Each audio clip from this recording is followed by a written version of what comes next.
Hello everybody, welcome to our weekly peak check-in, which this week excitingly is live. My name's Ruben, and in just a few minutes I'll be speaking to our panel in a live Q&A session to answer all of your questions on this peak season. But first, Ali Moghadam has advice and ideas for you on how to best use Broadmatch this peak season.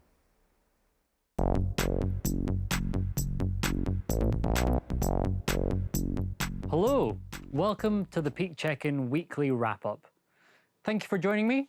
I'm Ali Moghadam, a Google account strategist, and in today's session, we're going to be looking at how Broadmatch keywords could significantly improve profit for you this peak season. The aim of this session is to go through the updates to Broadmatch, why it's a key strategy for driving incremental volume, and best practice for results. Because Broadmatch is an extremely powerful tool when combined with conversion-based and value-based bidding strategies, if you're not using automated bidding, we generally would advise against using Broadmatch unless you have the marketing budgets to serve your ads at scale. For more information on this, watch the session on capturing demand through smart bidding. However, if you have incorporated smart bidding, be it Maximise conversions, target CPA, maximize conversion value, or target ROAS into your campaign strategies, then keep watching, because what I'm about to say could increase the profits driven by your Google investment by 20% by making just one simple change. The Broadmatch of today is a completely different product compared to the one you may have historically used. As a result, advertisers who upgrade their exact match keywords to Broadmatch see, on average, 35% more conversions and 20% more conversion value at the same target. So today, Broadmatch allows you to expand your reach while achieving your efficiency targets via smart bidding. So what upgrades have we made to Broadmatch? Over the last 2 years, our product team have introduced numerous additional signals to improve Broadmatch. These are unique signals that are not available to other match types, such as using your landing page data to ensure that queries match what your business offers, and looking at other keywords in your ad group to understand themes, amongst many other signals. Furthermore, when you're using smart bidding, you have a safety net to only serve your ads when our machine learning indicates that a conversion is likely based off the signals given off by the user doing a search. Why is this so important today? If you're seeing good performance through your current set of exact and phrase match keywords, why change? Because auction coverage matters. The way people search on Google today has changed significantly versus a few years ago.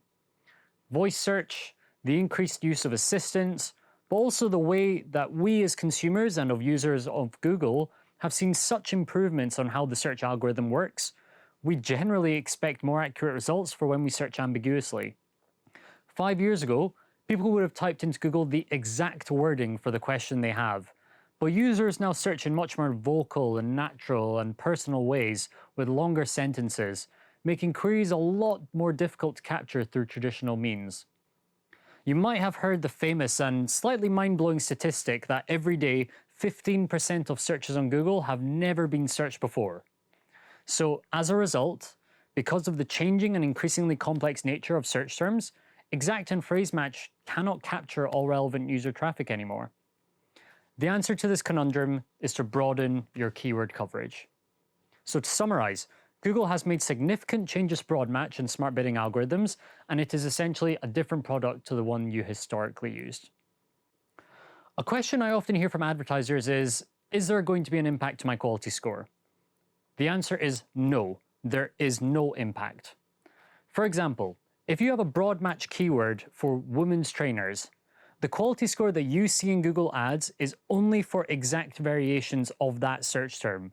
So using Broadmatch won't change your quality score. Furthermore, quality score is a diagnostic tool used to identify where to make improvements to your ads or your landing pages and so on. It is not an input into the ad auction. Advertisers also worry about being eligible to appear on a much wider set of search terms. So to ensure you won't sacrifice relevance, make sure that you use all available ad headlines and descriptions at your disposal via responsive search ads to continue including the most common search terms. Machine learning will show the most relevant ad copy to people searching for your business. So, how do you get going? Our recommendation is to directly upgrade your keywords to broad match and use broad as your primary match type. There is no benefit to having the same keyword across 2 or all 3 different match types. If you are skeptical about upgrading your keywords to broad match, of course, we'd highly encourage you to test. Leverage the one-click draft and experiment option that's available in your recommendations tab to easily set up a draft and experiment which will test your current campaigns versus one with broad variations of your keywords, and run the test for a minimum of 2 weeks. Once you see successful results, remember to apply the experiment and upgrade your keywords and campaigns to broad match. If you're already using value-based and conversion-based bidding with broad match, fantastic. We'd recommend you to continue reviewing your negative keyword lists to ensure that you're not limiting what search terms you're serving on. Remember that conversion-based and value-based bidding will only serve your ads if we see a conversion as likely, and legacy negative keyword lists can limit what you can serve on. So test removing some of those negative keywords and see if you see conversion uplift before peak season hits. Remember that the broad match tactic is all about maximizing your coverage and driving incremental volume, so all this should really help with that. So that's broad match. I really hope you learned something new. Remember, it's important to be innovative and willing to experiment in order to stay ahead of changing auction dynamics. Work with your Google team, and we are confident that you'll see positive results this peak season. Thank you very much, and good luck. Excellent stuff. Thank you so much, Ali. Well, look, following such a fascinating discussion on broad match, we are now here to take your questions, and obviously not just about broad match, but indeed anything you may have on your mind, because we're all making our final preparations for peak, aren't we?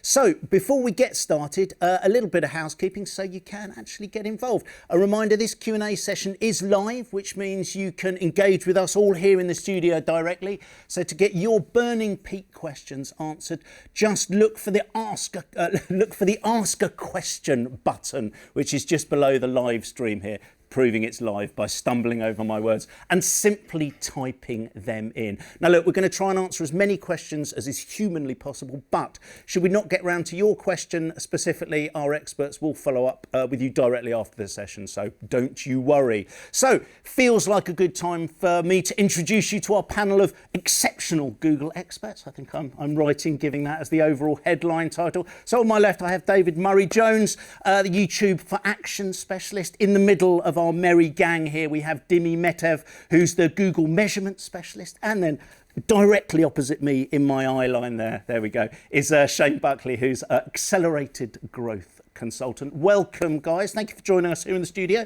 Well, let's dive in, and I'm delighted to say on my magic tablet here we do actually have some questions coming in, and brilliantly, even though we've just heard from Ali about broad match, first question is about PMax. Well, why wouldn't it be? Because that's the thing on many people's minds this year. So first question is, will Performance Max trump my smart shopping campaign?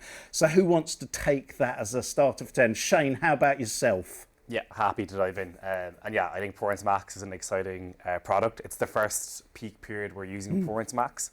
And the good thing is that Performance Max is an upgrade from Smart Shopping. So if you haven't already upgraded, we would advise you do it now coming into peak.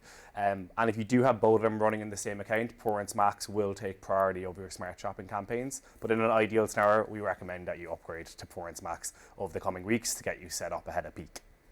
Makes a lot of sense. Is that true from a video point of view as well? Is there kind of overlap with anything else we'll be doing in peak? Yeah. So they can both access the same inventory. They're both optimized into conversions. I think what we say is it'll depend on your needs and your objectives. So if you are all on board with full automation, to fully optimize to ROAS, then starting with PMax makes sense. I think if you want more control over your message and the audience, then BAC and discovery makes sense. Also, I think PMax thrives on intent and that real low funnel. With action, you're also going to kind of create new intent as well. So that there's definitely like a synergy to using the two. Cool. Dimi, what's the effect? appreciate, you're our measurement and our privacy expert here. But what effect will running PMax campaigns have on measurement generally? I'm thinking particularly after peak when you're trying to work out, what we've learned for next year, so to speak. Yeah, the PMax is it's very new, very exciting, and kind of drives with it this bit of a shift also from measurement standpoint, almost a mind shift that we need to have, which is historically we've looked to optimize and track performance of individual formats and channels. With PMax, obviously, we have the opportunity to optimize across the funnel. So the change would be to build confidence in seeing the overall performance. Now, this can be proven or kind of validated through something like a media mix model. If you're running one, there are open source versions as well. After peak, feeding in all the data to see really how PMax as a channel pulled in that incremental revenue, rather than necessarily trying to nitpick it and see, but the search component, the video component. Yeah. Just start thinking in that direction, because more and more integration is coming. Yeah, that makes a lot of sense. And on the search element, I think it's one of the most important questions we get. The most important thing to consider is that search and Performance Max don't compete against each other. They actually work together. So when you do enter an auction, we'll ensure that the ad with the best ad rank wins, so that we can drive the most value to your business. So they don't compete against each other. They work together in tandem to drive the best performance for you. Gotcha. It's interesting you're talking about kind of value there, because actually just noted the second question comes in. I think it's kind of connected to value, because it's about customer loyalty, and obviously there's a huge value in keeping loyal customers. And the question is actually a challenge with that, because we've got someone saying there's a decrease in customer loyalty is a huge concern for their business. Any advice on how to achieve better customer retention, which again feels like for peaks kind of crucial? Yeah, I mean, I think in times of uncertainty, people are going to shop around more, basically. So there's naturally less loyalty out there. I think what we've seen is people in times of inflation sort of spend less, research more. So it's increasingly important to show up in those moments. So first of all, just show up. But then, of course, when it comes to kind of existing audiences, use those first-party data, your existing customer data. That's gold dust, really. To really power Dimmy's loving that next year, yep. And then build loyalty through creative, really, and giving them value. That's what I'd say. Just to really add on the point, so the first-party data and making sure that you've obviously, hopefully, worked through to capture, structure that, and know how you're activating on what you already have. But really think how you can offer something unique. These are your customers. They've given you their information. Give them something unique, sweet. Make it more personal, rather than applying the blanket 5% discount or something like that, which just feels, it's another newsletter. Gotcha. And then there's that piece about it that will help enhance the kind of first party data that you actually have, which is again at this time of year. So important, absolutely. Shane, anything you'd like to add at this juncture? No, I think, as the gentleman alluded to, people are starting to search and browse and discover earlier more so than ever. So from a loyalty point of view, just ensuring that we're front and centre very early coming to peak period to ensure that we're as prepared as possible. Yeah, so it's very much make sure you're out there now as much as anything else, which will have a knock-on effect for loyalty. Excellent. More questions coming in, which is good to see. And it's actually I think this question has been generated by Ali's chat around broad match. So the question is, my team is keen to try broad match, but this person is having trouble landing it internally. Is there any downside of trialling or launching it? The example given here, can I end up spending my budget significantly below my current performance? Yeah, happy to dive in here. That's a question that we get daily, I would say. And I think taking a step back, as I said, people are searching earlier more than ever, and the discovery and exploration stage is longer more so than ever. And broad match allows you to acquire new customers and really tap into that new space that previously you weren't in before. And that comes down to how people are searching via voice search and etc. via assistant. There's a preconception that broad match will go out and essentially get queries that might not be relevant.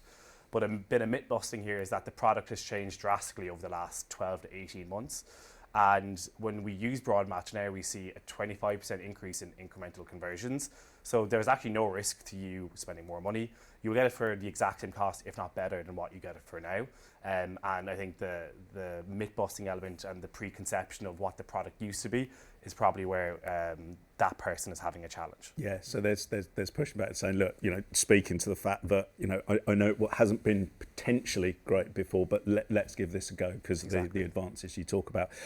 Good stuff. So look, I've got a question just come in that feels, Dimmy, like it's a question directed particularly at you. So flex your answer muscles. We've just launched our new banner. Does this mean we're sorted with consent mode, Dimmy? Love it. Spot on question, and I do get quite a few of those. The consent banner is something, obviously we should all have one live on the site. It is the vehicle of capturing user consent and their choice around cookies. Now, this doesn't inform any of the reporting or machine learning that you have on your site. Consent mode is separate. It sits behind the banner. It takes the choices that the user applies on the banner and applies them both to the tags on your site to make sure that they're not firing, they're not sending signals when the user has said no. And equally, it will help you feed in some information to machine learning to recover and model for the conversions that happen from unconsented users and reattribute them back to your paid campaign. So really showing you the actual value you've generated. So really good.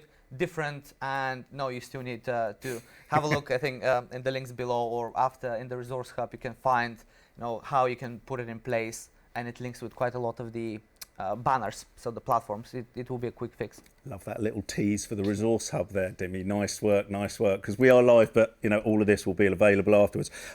We've had a question come in around omni-channel strategies, which I think is quite interesting. Again, particularly as it does feel like the world's opening up a little bit more. What's the biggest mistake you see retailers making when it comes to their omni-channel strategies and measurement? Who fancies this one? A chin scratcher. I guess for me, it's just about capturing the full value. I think sometimes we have campaigns that are more focused on offline footfall or online site visits, but we don't capture the omni-channel impact. So first of all, make sure you're tracking everything. Obviously in Google Ads and DV360, you can track store visits as well as on-site action. So I guess, don't just be sort of narrowly focused on one of those, just making sure capturing the full impact of the campaigns. Well, from a measurement point of view, are there simple errors, or are there errors that are easy to avoid, do you think, when it comes to omni-channel measurement? I think the main challenges we've seen is people trying to overuse or focus on one measurement technique rather than to try and cover the full breadth of the various channels. Where in reality, what we normally recommend is you need to ideally use media mix modeling, which is this holistic solution covering also offline, covering any of the other channels, and showing you the full breadth of your activity, how this stitches together. Equally, you need to be constantly thinking, how am I experimenting? Are we running any design tests on particular channels to see what is that increment, what is the additional unique value from that channel, and feed that into your either media mix model or attribution to calibrate that on an ongoing basis. In terms of that experiment piece, and this is kind of a more general question, it got me thinking, peaks, is a challenging time for everyone. I mean, is peak a time to be experimenting, to be trying new stuff out? So, short answer is no. And I think we also covered that in some of our previous videos and tips, but ideally by this point you should be looking to wrap up any experimentation, testing, and almost not succumb to the feeling or urge to do any last minute changes or checks. So lock in your plans, review your results, based on that, any incrementality findings, adjust your budgets. Now, during peak there'll be a lot of campaigns, a lot of channels. This doesn't mean that after peak you cannot use something like causal impact analysis, or if you have some areas that are not exposed to some of your campaigns, you can attempt a kind of retrospective geo comparison type of geo experiment. Yes, it will not be perfect, it will not be clean, but it will inform some of your hypotheses for future testing. Nodding going on from Mr. Buckley over there. There's a call for help on creative, which makes me think I might throw this one at you, David. What can you do to help us on creative? Getting videos that are right for YouTube takes time. Basically, anything you can do to help here would be great.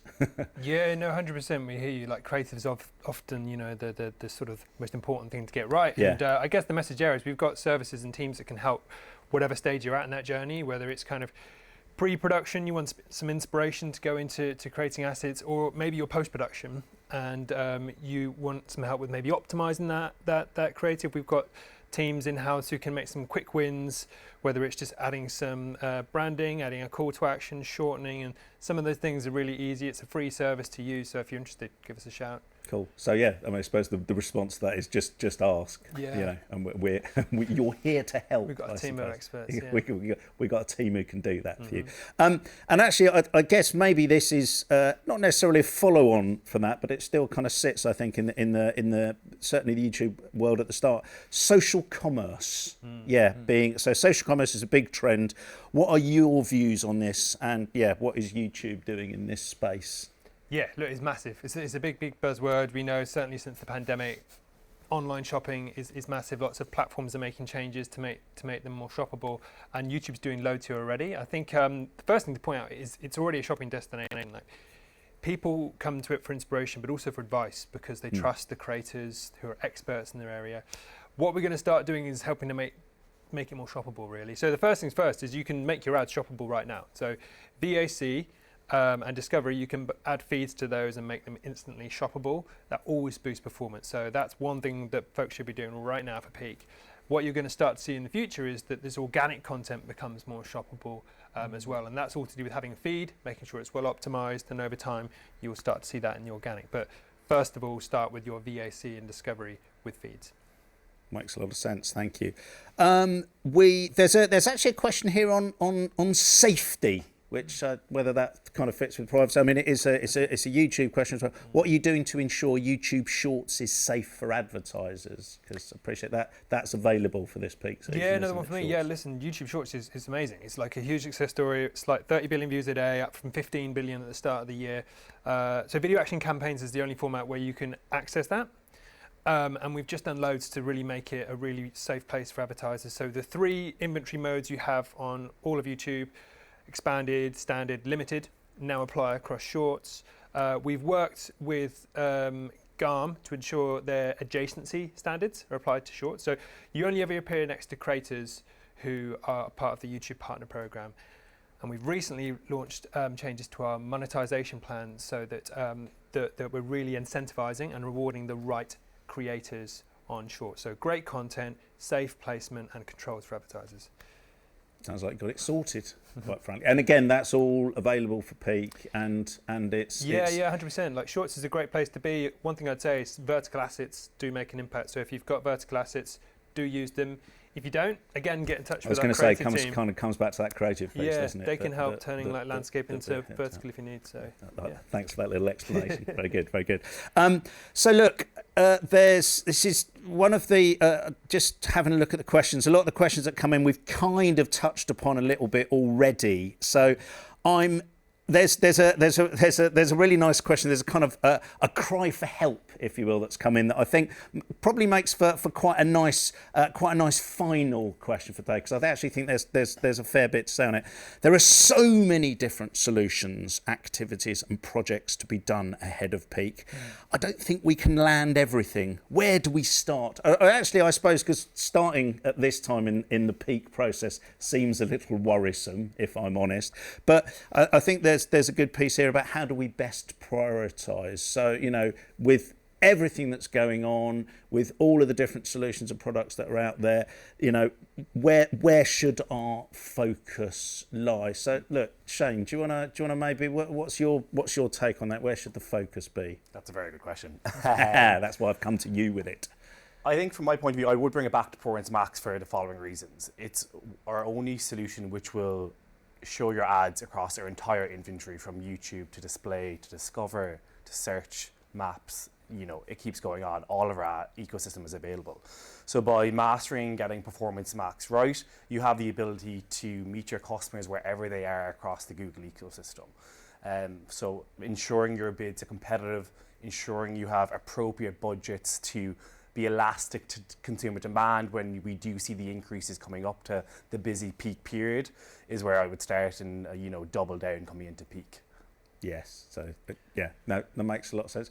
What about yourself, Dimi? Your thoughts? What would your focus be from your perspective? I like the question on prioritization. So yes, there's likely, and we've seen that the slate of things to do is immeasurable. I think I always think about what will have the greatest impact, and given that nowadays all of the solutions in bidding, and particularly PMax, uses some sort of machine learning to look at your existing customers, who's buying, and learn from that and target more. I would probably focus on make sure that the data you're capturing is correct. So take it a bit earlier in the funnel. Make sure that we know that as a result of certain recent privacy changes, cookies, consent banners, we cannot observe as much. So that data has been eroded. So think about solutions like enhanced conversions, consent mode. Just double check that your site is properly tagged to make sure that you capture all of these signals, your conversions, and then you have this good quality information to feed all the automation, targeting, all of the goodness that will actually make you succeed. And I suppose it's that balance, isn't it, between wanting to make it really easy for people to shop with you, to be a customer in this peak period, but at the same time kind of getting enough information from them to help not just now but in future, I guess. So which is I guess quite a tricky path to tread in some ways. Yeah. I mean, I agree. I think that in peak we get very rightly focused on short-term impact. But we mustn't forget about the longer-term impact as well. So what's the kind of consideration you're going to create that's going to materialize further down the line. And I think as well for me around this period, building on what Shane was talking about, PMax is perfect for just capturing all that intent that's already there. But I think because there's so many more people in market, action, so VAC and discovery are perfect for creating new intent. And I think the one thing I'd say is get out there. These products will optimize to conversions. So many people are trying to buy. So activate those and be sure to include feeds on those, because you get these big, beautiful formats that have got your products pulled into them automatically. So that would be my, I guess, one thing to add. And I suppose the red thread through that is there's, just by putting a little bit more in there, just making sure that you've done as much as you can from your side. A lot of it will, a lot of that will push it out and expand what you're actually doing. So your work you're doing now will be, times 2, times 3, times 4 kind of pushed out there. And I think, put some faith in the machine learning automation, right? I know it can be a bit, nerve-wracking for some folks, but just because there's so many more people in market, the algorithms will find them.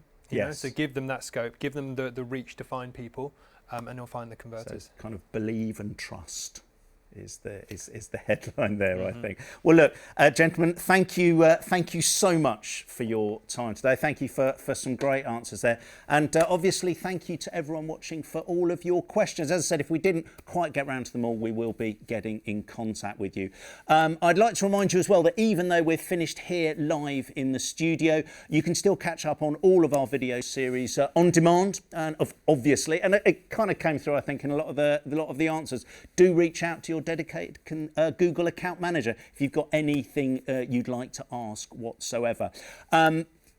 Helps if I tell you that our next episode is about discovery campaigns. That will be available next week. And do check out our Peak Resource Hub. And I think, Dimi, again, lovely little mention earlier on there for all of these resources and assets that are available on demand at any time for you. So look, thank you ever so much for joining, and have a very, very successful peak.